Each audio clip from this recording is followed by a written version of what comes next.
Welcome back, everybody. Another edition here of the Auburn Undercover Podcast. Sort of. I think this will just be a live stream. It never may actually see the podcasting feed, but welcome in, everybody, on Friday night. If you've got nothing to do and you're just hanging out and you are crazed over the first day of actual Auburn football practices, just like we all are, then you've come to the right place. I'm here with Christian Clemente, our recruiting reporter. Me and Christian have been up, along with several other members of our staff, been up at the complex past couple days, and most notably today they had their first practices. They had two different sessions of their first fall camp practices. The veterans, I don't even know if you want to call it that, went in the morning, and then the newcomers in the evening. Everything was, of course, sort of split to make the numbers okay. But we wanted to just hang out. We wanted to try this out. We had seen our Florida State sister site do some stuff like this. They started fall camp in Tallahassee like a week ago, and I had seen them just going out. There's so much video of practice, and I feel like we bash fans over the head with it. Like, especially today, there's just so much stuff that we have. So maybe now we can sit and actually take a look at break it down a little bit further. Obviously, we're not going to study the film or anything like that. We're not coaches, but we'll sit here and talk about guys that we saw and things that we noticed on the first day. Now, this kind of thing I think will get more interesting as camp goes along, because we're not going to talk about rotations. We're not going to talk about depth. There was none of that today. I mean, there was like certain groupings, a little bit on offense, but that's like you had like a general skeleton but it was what everybody assumed it to be. So if you guys want to chime in, this is definitely something we want to get rolling. If you're watching on YouTube, definitely comment, ask what we thought of a guy. We're going to go through everybody that we saw today and our thoughts on Facebook as well. Just drop in and say whatever. But Christian, I guess before we get rolling, what did you think of the first day of I know you love when people are like, just give me your general takeaways. But it started in the morning with Brian Harsin being pretty funny. If nobody saw that set the tone for what I think was a pretty fun day. And when we heard from players later on in the day, it seems like they're definitely ready to be back on the field. Yeah, I mean, I was just ready to stop talking about it and actually having stuff to watch and talk about stuff that we're seeing on the field. I mean, you can only talk about 5 straight home games for so long before you lose your mind. And so now you can kind of see what the team looks like. You can see some different stuff, and it was enjoyable to be back out there. The sun was brutal, as the players can attest to. And yeah, I cannot even imagine what they were going through, wearing helmets, and I guess they were in shells today. Were they in pads? I honestly can't remember. They were just in shells. They were in pads. Yep. Yeah. Okay. So, I mean, it was a hot day out there, but that's what you got to get used to. I mean, Penn State game is going to be at 2:30, so you got to get used to stuff like that. But it was good overall. And then the shirt was just the icing on the cake. Fantastic. Excellent. Which, for those who missed it, last year, if you remember Hatgate, this year, Harsin opened up practice. Instead of giving us hats, he said he didn't have hats for us, but he had shirts. And it said, all I got, it was something like, all I got from going to an Auburn football practice is this War Damn shirt. And it was incredible. And we were told it was all Harsin's idea too, which makes it even better, that he would pull that off, completely throw an Alabama.com reporter under the bus. And I mean, it was just incredible all around. Like, coming up with that, thinking about that a year later, when you're like kind of technically on the hot seat, when you got a season to think about, and you're thinking about being petty and coming out with a shirt. Christian loves this. Christian loves it. Oh, it's great. I love the pettiness. Give him another year on his contract. I love the pettiness. Yeah, like, I mean, I hate to keep on talking before we actually start playing videos, but it goes along with everything we've been told about the team. And this is not a serious thing. This is not like we've been told their attitude is good. No, it's like, it's legitimately, it starts from the top and is sort of just like a, we don't care, but in the best kind of way. I think a good way it was put, to us this offseason was, look, if we're going to go down, we're going to go down swinging. We're going to do it the way we want to do it. If we're going to get the quote was, if we're going to get run out of town, we're going to do it in a fun way. We're going to do it our way. We're going to do what we want to do. We're going to go out with a splash, kind of. And you've seen that a little bit with some of the Let's Ride and the Top Gun, and now the Top shirt Gun and stuff video like is that. really good. The Top Gun video is really good. Super cheesy, but are you not as high on the Top Gun video? I didn't watch it because I haven't seen the movie. So, I mean, I haven't seen it either. I don't think it spoils the new movie. Well, I just didn't think I would understand the video, but that's pretty basic. You'll give me your thoughts after this. You know what? Go take a break and we can watch that before practice footage. We can go watch it live. Well, I should have set that up actually. But anyway, y'all, yeah, we already have some comments in here. So TJ is still inaccurate on the slants. We're about to find out. I will say it was good to actually watch Zach Calzada on the field, but we can do that while we're looking at practice videos. So we'll get into this first one. Hopefully it comes up. Christian is going to be my spotter here, making sure, because I'll be over on the other page. So he'll be making sure everything's running through here. I'm actually going to turn the sound down for all these. But yeah, I mean, this was just at the beginning of camp, or the beginning of the day. So you see, it was only TJ Finley and Zach Calzada. So Robbie Ashford and Holden Gerner were later on in the day. I'll bring this back as we continue talking. But who else was with the Sawyer Pate? Sawyer Pate was with the veteran quarterbacks, but it was incredibly clear the amount of work that Calzada was getting. This is a good PBU by Kaufman right there. Ooh. So that's against Dawson, and Zach. Guys can see Zach Etheridge, the secondary coach, sitting in the middle of the field there. He was pretty hyped about it. He's pretty hyped about that. But he helps Dawson get up and tells him a good route. Tarvarish Dawson is a guy we've heard just a ton about in terms of his maturation, and it seems like he ran a good route there. But Kaufman, who we've also heard a good bit about, it's a little bit behind from Calzada, but Kaufman kind of got the best of him there. Yeah, on Tarvarish Dawson, I would just touch on him a little bit more. Like, he's a guy that we heard a lot about last fall, to be honest, during his freshman season. Yeah. You can just point to his talent level and how that instantly kind of shined once he got to Auburn. COVID kind of derailed the start of his season. And then, the coaches have talked about it a little bit, where he wasn't necessarily taking things as serious as maybe you need to be in the college level.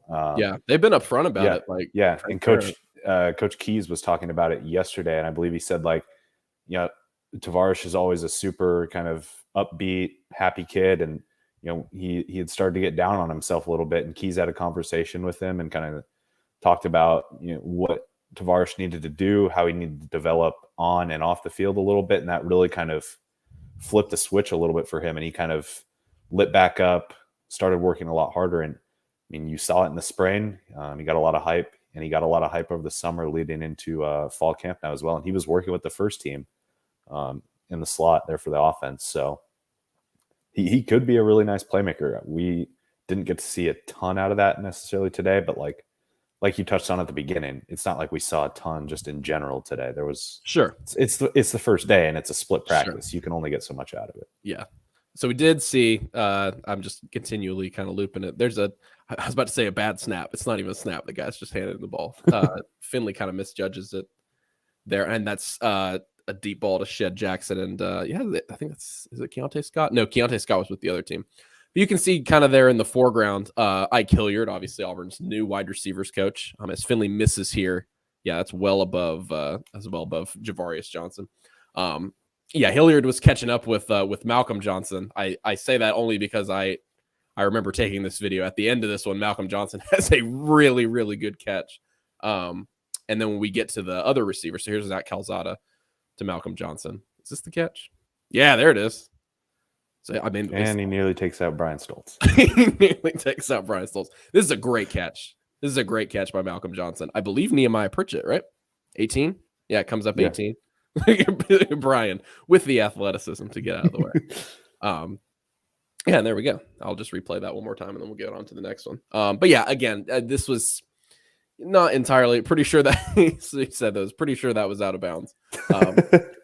I want to check it again. So neither of them get credit from you. TJ can't hit the slants, and Calzada's is out of bounds. I will say maybe just slight observations. Again, it will matter more the deeper we get into camp. Because in a week and a half, we will be every throw from Zach Calzada and TJ Finley will matter a lot. Right now, you're still kind of getting things going. But I will say, from what we could take, Zach Calzada, the arm talent it's now that he's healthy, it's apparent, like the ball coming out of his hands compared to everybody else, compared to what we saw from Ashford and Gerner in the second session. I think it was pretty apparent whenever he stepped up to make a throw, just the kind of ability he has to get the ball out of his hands quickly. Yeah, he definitely looked like the best, just the most polished of the bunch. I will say Holden had a couple of impressive throws. He's got good deep ball. Holden. Yeah, that was the thing. Right as we were leaving the second practice session, he hit a really nice deep ball into the end zone. But I mean, it's a true freshman quarterback. I think we all know it's kind of a 2, maybe 3-man race there, and Holden's kind of on the outside looking in. But looking forward to the future, that is kind of something nice. So it was, you see Malcolm Johnson about to get set up here. We'll see if this catches out of bounds. Can you slow it down? Can you go into like... Oh, I'm sure I can. All right, we are officially playing a practice video at half speed on the first day of the preseason. There we go. We need the NFL films. Dun, dun, dun, dun, dun. All right, let's see what we got. That's in bounds. Yeah, that looked in bounds. That's in bounds. Look at Brian hit the Heisman. that looked in bounds. I think Mr. Tuck, you can make your own. You can make yours. They were in shells also. Yeah. Okay, let me jump that one out of there. Okay, so yeah, again, Kyle Wingard says I think they'll both play a package for both of them. Yeah, that's the interesting outcome is what if both of these guys play in the first game? Because I think like the assumption is, oh, the starter's going to play, and then we've heard so much about a package for Robbie Ashford, and how like he's just a package player. You know, he's just a guy who you can keep in like Joey Gatewood when Bo Nix won the job. They're different players, but Joey kept playing. He's a great athlete. He gets in there. You're afraid of the run. You're afraid of the pass. I wonder how feasible it would be, as I'm going to get this next one set up. I wonder how feasible it would be for both Finley and Calzada to continue to, like a guy like Finley to have packages. I don't know if there's both such pocket passers. I don't think so. I think either one of those guys, if you pick one of those two, that's got to be your starter. I don't think you really have a package for the other guy necessarily. I mean, assuming everything goes to plan, we'll see both of those guys in the first game. Probably beating up on Mercer, and you'll get to see whoever the backup is at that point. But I don't think you can get away with a package for one of those guys. That's not to say that they can't boch play in that game, because it's probably pretty likely that I doubt Nathan. That's what I just said. Oh, sorry. Here we go. I've been focusing on the video, but yeah, they'll probably. I doubt Zach Calzada will be like, head and shoulders above, but you never know. Quick question before we get to the next one. Andrew Sanford says, when can we ever have fan day? To me is what I look for every year. Since we're able to fill the stadium, why not have fan day? Auburn doesn't want to have fan day posters. Just tell them to bring something to get the autograph. Yeah, I guess the closest thing is that Saturday before the first game is what they're going to have this year. Yeah, so I'm sure they'll have more details, but they're planning to have some sort of event in the stadium the Saturday before the first home game. It sounds similar to a fan day type event where obviously fans are invited to go, but they'll also be invited. I don't know if it'll be on the field or if it'll be kind of outside the recruiting center or whatnot, but I know they kind of want to make it a fan experience where the fans can meet the players, get autographs, get pictures, maybe have like food trucks outside of there and stuff like that as well. So they've got something in the works for you. And we'll get more details on that and we'll share them with you. And I'm sure Auburn will put out more details and we'll make sure to post that as well. But there's something in the works for you there. A little minor scoop. Christian's going to give you guys a little tease here. Okay, so this is the other quarterback drill on the from the veterans in the morning. This was an interesting one, them avoiding pressure. I'll just kind of play through it here. I'll turn off the volume. So, I'm not a coach, obviously, so I can't sit here and know exactly, the. Are we still at half speed, or is the video lagging? The video might be lagging a little bit. That's a bad part. Are we still at half speed? How about now? A little bit better? Not particularly. Well, we'll give it a bit to get going. I'll just let it play through. Okay, now it's going smoother. There we go. Okay, I think it just needs a little time to warm up. But yeah, you had primary members of Auburn's defensive line. This is the drill. I don't remember seeing that often in the spring. No, I don't remember it last fall either, to be honest. Yeah, a good one. So you can see Zach Calzada definitely healthy. Remember, not only did he have the shoulder last year, also had a knee, and his dad told me he also had an ankle injury. So those things really, really started to pile up. There you see Sawyer Pate chased down by Mark. By the way, Marquise Burks went to practice and then went and graduated and came right back. So good for him. Obviously, former JUCO guy. Yeah, I don't really remember how this necessarily played out. You got everybody just kind of who's coming now. There's Colby against TJ. Yeah, pretty pretty standard stuff. But obviously it was good to see Calzada actually out on the field. There's Zeke Walker getting in there. You can kind of see his athleticism. He's a guy that been waiting a little bit for him to actually have an impact on the field. He's pretty good in 2020. But right there, I'll stop the video. I don't know if we can see my cursor or not, but over there on the left side of the screen, Jeffrey Embaugh has taken Derek Brown's number 5, which is great move, great defensive line number. He also took JD Rim's number 5. He did. He did take JD Rim's number 5. JD ended up with McCreary's 23, so I guess it's not me personally. I'd want to take number 5, but yeah, I wonder how that situation might have.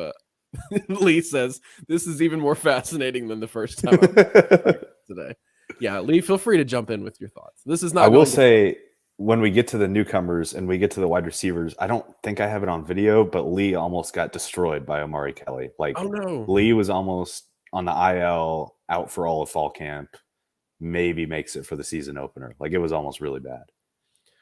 Well, I don't know if Lee was around Lee, were you around to see Stoltz almost get run over? Because that was pretty entertaining. I think he gave a little. Maybe we can clip that. Get a little Heisman move in there. Anyway, Jeff Embaugh and Jason Jones talked about a lot. Show a lot of really good athleticism. I don't know if was Embaugh the first one up? No, he's going to go here in a minute. But you can see, I think it's just one of the GAs coaching him up there. Yeah, really impressive player. And the biggest note, he was wearing a black visor, which is pretty dope. And Auburn hasn't always allowed guys to do that, but that's a big old W. Look, I mean, you kind of know what you're getting in Jason Jones. You feel like you could get almost more out of him than being just a true nose. Like, you just know he has that athletic ability despite his size. Yeah, so you feel pretty confident there. He's pretty quick. Yeah, but like with Jeffrey Embaugh, it's just you could get so much out of him. I mean, we talked with some different people that were saying, he was a guy that they were even considering playing at edge just a little bit, or at least coming off. That's crazy. Coming off as like a D end a little bit, just because he is so fast and so athletic for his size. Yeah. So, I mean, and he was hurt last year too. He put together a fantastic JUCO season with a hurt shoulder. So really the potential for him, at least from inside the program, they seem to be valuing him extremely highly. It might be tough for him to crack the starting rotation this year when you have guys like Marcus Harris and Colby Wooden still there, but you got to rotate that defensive line, especially a lot more than they did last season. And now you kind of have the pieces to do that. Yeah. We will we'll transition away now from the quarterbacks, because the main quarterbacks, don't worry, this will be the main event all of fall camp. We'll be watching Zach Calzada and TJ Finley's every move, and maybe a guy like Robbie Ashford. Obviously, don't count him out. But we'll get now to the one that Christian took this video, and I'm most interested to get back and watch it. We'll let it buffer here for a second and make sure everything's good. But the young wide receivers. So this is the wide receiver group that was in the second session. So it was the 3 freshmen: Jay Fair, Camden Brown, Amari Kelly. Transferred to Zaylen Worsham, and Landon Kane was in there in the mix. And then I want to say the rest were walk-ons, unless I'm forgetting somebody. Yeah, I'm looking here. I see Amari. I see Camden. Yeah, I see a couple walk-ons. Let me get it pulled up now. Jackson said, by the way, I think Embaugh will be what we thought Pegues was going to be. Shoot, if Embaugh, not only what they thought Pegues was going to be, if Embaugh this year is what Pegues was last year, that's great. That's fantastic. JJ Pegues played 204 snaps, and he was actually a pretty productive player. Didn't have a ton of numbers, but he was pretty useful for them last year. Yeah, it's like you don't need a ton out of Jeffrey Embaugh this year. You'd like to have it, and you certainly think the possibility is there, but you don't need a ton out of him. Michael says, how about those orange jumpsuits for the Auburn video today? LOL, irony. See, okay, they were filming that video. He's talking about the Top Gun video, right? Yeah. They were filming that video maybe Friday or Thursday before Big Cat, because I remember I was in the complex and I saw the different coaches and everyone kind of running around in the jumpsuits, and I was wildly confused seeing them run through the complex wearing that, but it all kind of added up today. What irony am I missing? I don't know what the irony is, but I just personally enjoyed seeing the jumpsuits. It's a good video. You'll have to come back with your impressions of it. Okay, we'll get going into the wide receivers here. Let's put this bad boy on screen. There we go. Christian, why don't you take us through this one? If it's buffering. There we go. Okay, so just quick number update for those that don't know. First to go was number 19, Amari Kelly. Second was number 17, Camden Brown. Third was number 5, Jay Fair. The other wide receiver of note in this group was number 14, Landon Kane, and also number 81, JJ Evans, who it was nice to see healthy. Kind of a change of pace there. But I feel like Camden Brown, we talked about him kind of a lot leading up to his signing. Oh, and number 8 is Dzalen Worsham. But Camden Brown is a guy we all talked about as having the potential to play right away because of his immense size. And you see him in person, not in cleats and a helmet and everything, and you can still see the immense size.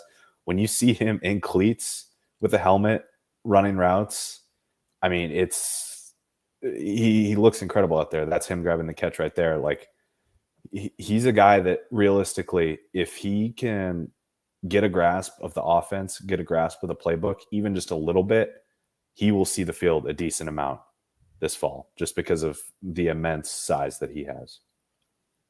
Yeah, he looks like Seth Williams. I've said that like every single time we've talked about him. But yeah, really, really good looking player. Like you were mentioning, 81 right there catching the ball, JJ Evans. He had that knee procedure or a knee cleanup around the same time that Jarquez Hunter did, and both of them are completely back. They were guys who were like scootering around, so it's in the spring, so it's definitely good to see them completely healthy. JJ Evans has kind of battled. Talk about physical specimen, and a former 4-star recruit. I mean, Evans was a pretty good talent in high school. Is this the year he can maybe figure it out and try to crack the rotation? It's certainly a deep group. It's also worth noting that Daz Worsham, Christian mentioned, the Miami transfer, is wearing number 8. I mean, he had a couple hip issues over the last 2 years at Miami. Also seemed to be working just fine. Didn't have any sort of protective stuff on or anything like that, and it seemed to be all good. Yeah, Justin Lee. Sorry, I was gonna say Justin Lee DM'd me what the irony of that is. I'll tell you when you're older. Okay. I felt like just from watching drills just a little bit, Dzalen Worsham had pretty crisp kind of just route movement, just in terms of his footwork, just small stuff like that. I don't know. That was just one kind of small little takeaway I had from him. Obviously, there's a lot more to being a good wide receiver than footwork, but that's a big part of it. So here he is right here. Oh, that was a good cut. Yeah, he's good. Yeah, I mean, he's what, number 6, number 7 in the state of Alabama ever in receptions, I think. Something like that.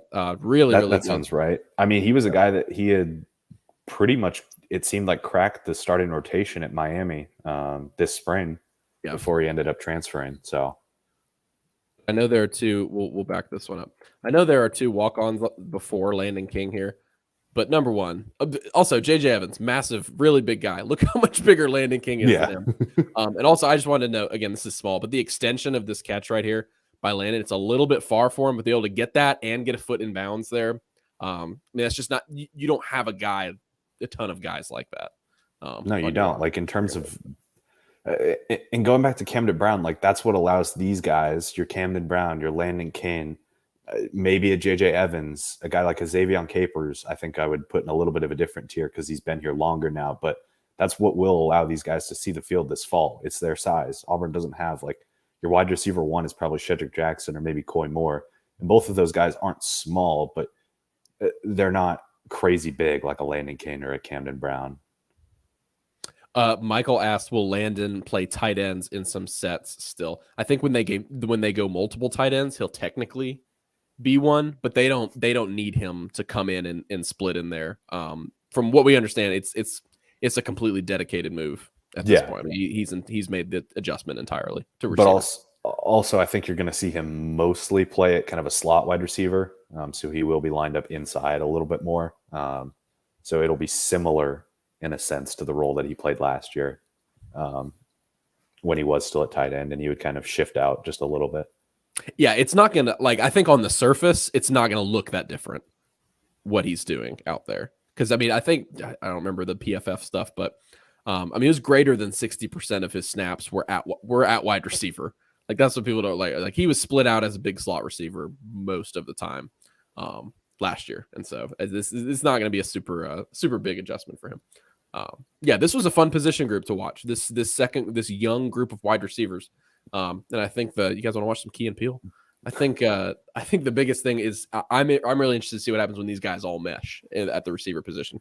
Yeah, it's like like what is that going to look like? Yeah, yeah. It's just like you talk about the receivers. Like it's a room that almost it got criticism because of the lack of depth in the spring and what you had seen in the fall last year. But it's a room you feel like there's a lot of talent in, but you just need to see them kind of put it all together, figure out kind of a rotation there. So you feel decent about at least kind of what you've got there on the surface. Yeah, and that's one thing that Shed was talking about was how much talent they have, and it's a bit of an unproven group just overall. They hold so many keys to this offense. No pun intended. So many coach keys. They hold so many keys to what this offense could unlock this year. You're talking about the potential that you could just grow when you've got a guy like Tarvarish Dawson. If he actually is taking these steps forward, you're talking about a guy like Landon King. If he can actually be a really big-bodied possession receiver who's athletic down the field, that's just a huge game changer. It's just all of these ifs. It's all of are these guys actually going to be able to do that in SEC games? That is Javarius Johnson completely healthy? Can he be an explosive player in space? Michael says Shed is just waiting to explode, and he has Heisman genes. He does have the genes in him. Yeah, no, Shed's great. Love Shed, and he's obviously their number one returning guy. And talking to him today, I mean he talked more about everybody else than he did about himself. He said he cut down a few pounds from 205 to 200. Maybe he was trying to give some tips to the beat reporters in the room. That probably wouldn't be a bad idea. But he just says there's a simple change for him, but it's made so much of a difference. And he said you'd be shocked to know how much 5 pounds makes a difference. I think you got to look too at Shed was painfully inconsistent like midway through last year.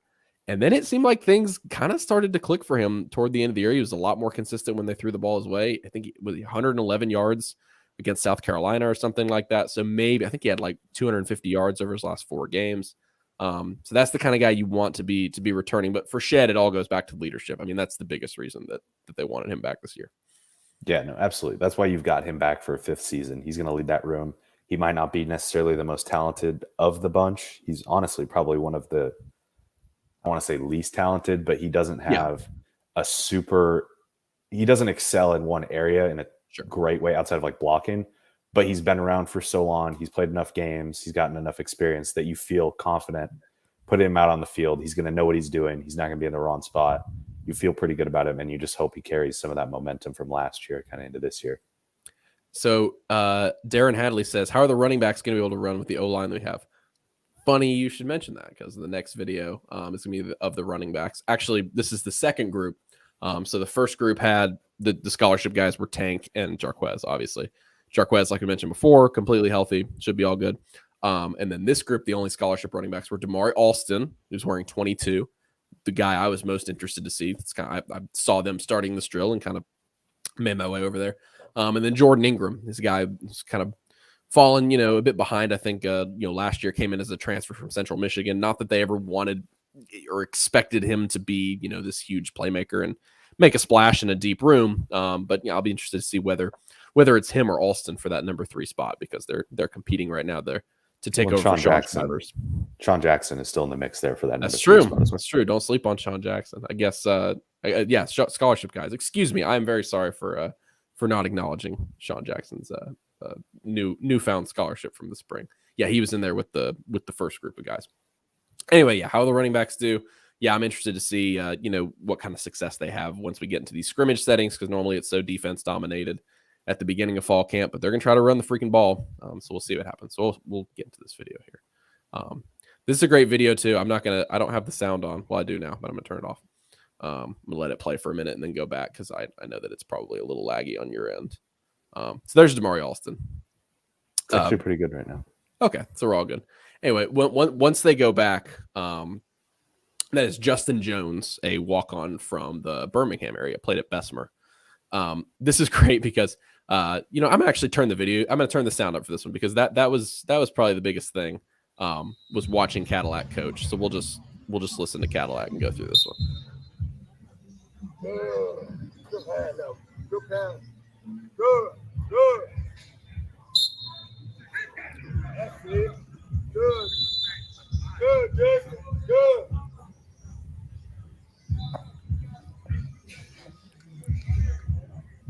All right, now, fellas, let's go sideways. Facing this way. Let's go on this. Facing this way, sideways. High tight, squeezing that football. Good knee drop. High tight. Good. This is great. Good.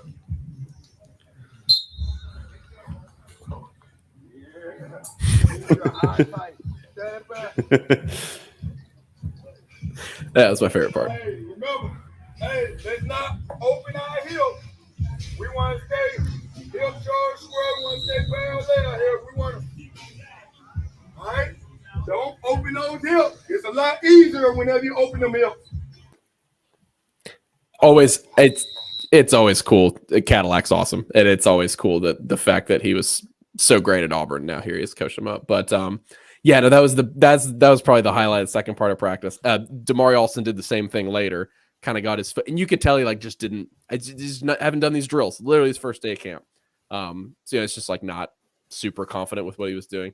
He did the same exact thing later, and Caddy did the same thing. He was like, yeah, like egging him on, / cheering him on, / poking him, like all at the same time. It's just that little bit of not in high school anymore, Damari. Right, it was good. I don't know if you read Philip's story today. I don't remember either of the names like involved in this, but he said in like 1998 there was this really highly rated receiver, and he caught the ball in a scrimmage, and one of like the senior DBs just ripped it from him and took it the other way to the house. And apparently that receiver had been talking, how he was going to be really good. And Tuga says, "Is P Marsh still awake?" I mean, we recorded pretty late last night, and he was going just fine. But he said that that guy had been talking up all through fall camp, and when the DB ripped it from him and went the other way, he pointed behind him and he said, "Weight room's back there, young fella," or something like that, which is just fantastic. But yeah, I mean, I'm excited to see Damari Alston. This is just one of the guys that I think could make an impact immediately, because if you pick up that number 3 spot, I mean, Sean Shivers had it last year and he wasn't as productive as he usually is, and you're not going to be on the level of Tank and Jarquez, but injuries happen at running back too. So they're going to need Damari Alston, who was one of their most important pickups in this previous class. They're going to need him to be a pretty big force, at least, have him be capable of being a good force his freshman year, as long as he can stop tripping on the wires. No, Nathan's just joking there. Don't put too much stock in these videos, stuff like that. It's total joke. Yeah. But I mean, it is important, and it's a decent amount of pressure for a true freshman. Like, he's going to be in the mix. He will be getting carries probably every game, assuming he's not hurt. He'll at least see the field every game. So we'll see. I mean, he put together a fantastic senior season, but as you're seeing, high school to college it's a different level. So can we please appreciate the hold on, let's get to it here. If this was dubbed with some sort of little like jingle, this is a fantastic little shimmy here from Cadillac. That's just great. Maybe we need to get on that. Also, these coaches, total side note here. I mean, we only watched practice for a combined like 40, 45 minutes. The fact that they're out there for as long as they are today with that split practice, that heat was brutal, man. Yeah, he was brutal. Yeah, it was. I mean, the second practice, we walked out there just standing after 10 minutes. I mean, good grief. I think Christian referenced it earlier. There were a couple guys both sessions that had to check out for a second, had to come to the sideline, get attention. I mean, my car said it was 102 while I was driving home. So I mean, as Colby Wooden put it today, that Bama heat is just different. He said I've been to California, I've been to Texas, I've been to Florida. There's nothing like that Alabama heat. This is a guy who's been in the program a long time, and so one last video here. This one not super consequential. It just gives us a chance to talk about the edge position. Let me try to pull it up here. Is P. Marsh still awake? I'd like to think so. P. Marsh is in Auburn, which is great. He doesn't live here anymore, but we love when Philip comes to town. Okay, let's get this on full screen. Oh yeah, I mean, so this is just a basic drill of the edge rushers, and this is from first practice. Yes. So this is Derek Hall, Eku Leota, Marcus Bragg, the Western Kentucky transfer, and then Dylan Brooks. The second practice, I mean, this is obviously a very thin room. So the second practice was Joko Willis and some walk-ons there at the spot. Yeah, and this is your first chance to see Bragg, who was mentioned by Colby Wooden today, a decently productive player there in Conference USA. By the way, you were talking about coaches that have given a shout out to them and guys that have stood out in terms of being on the practice field. Coach Rock is really fun to watch. That was the case in the spring as well. You just sit there, and here's the thing: in the spring, like we would go to practice, and before they moved Hayden Bryce over, it was basically like a private instruction session. It was Coach Rock and 3 guys just chilling, just hanging out, just being coached, and so yeah, it's really fun to watch him work. But yeah, in that second group, like Christian talked about, they're not on the video here, obviously, but Joko Willis is in that group. Seems like this is probably your main group here. I know like Cam Riley, people talk about can he move to the outside? Can he be an outside linebacker? He's kind of got that frame for it. Really seems like he's going to be doing most of his work on the inside, and this is the room you got right now. But Joko Willis, I feel like, is one of those guys you could peg as a candidate. Is he somebody who's going to blow somebody up this year? Just catch a running back like out of position. He's coming crashing off the edge. He just demolishes him. It's probably one of your safest bets because of what we saw him do on special teams last year. Yeah, no, 100%. And then the thing with like Marcus Bragg, getting the first chance to look at him, he looks more like a defensive end or a defensive tackle than he honestly does an edge. So I'll be curious to watch as fall camp goes on and we see more advanced drills, more advanced edge drills, how fast he actually looks coming off the edge. Because, I mean, you can see it in the video. He's decently bigger than the rest of the guys there. Yeah, for sure. I think we'll close this one out here. So yeah, I mean, we'll be doing these more, and they will obviously become more consequential as practice continues to roll on. But I think there's also a decent bit of charm to the beginning of camp, knowing that what you're looking at should not be taken super seriously. We can sit here and make jokes about Cadillac and Damari Alston and that whole thing, and it not really matter. But in a couple weeks, the heat, both literally and figuratively, it does start to get turned up. And so, I think we've got different aspects of things. So it'll be interesting to see. I'm excited to continue to do this. I hope you guys enjoyed it. We'll continue to get on and do this every few days. I think the next session tomorrow, I just don't know how different our feedback will be. I don't know, how different the film is going to be. I think it's going to be a lot of what we just saw today. So probably do another one of these like early next week. Yeah, probably. I think we're supposed to have more opportunity to watch practice on Tuesday. So maybe you can kind of combine Saturdays and Tuesdays. And I don't think those are going to be split practices unless I'm mistaken. So we'll be able to kind of watch everything all at once. So maybe do something next week. Yeah, for sure. Well, anyway, depending on where y'all are watching this, you probably could be watching it on our YouTube channel. If you came over from the board, thanks so much for tuning in again. We'll put this in a YouTube piece of content and put it up tomorrow morning. But this obviously, we were joking before we started, this obviously will not touch the podcast feed because we'll sit here being like, wow, look at that guy, he's great, and everybody listening in their car is incredibly thrown off. But yeah, if you guys wanted to just touch on a couple housekeeping things before we get out of here, definitely go subscribe to our YouTube channel. It's just Auburn Undercover on YouTube. Our goal is 4,000 by the time the season gets started. So if you're watching on Facebook, please go hit us. It's free.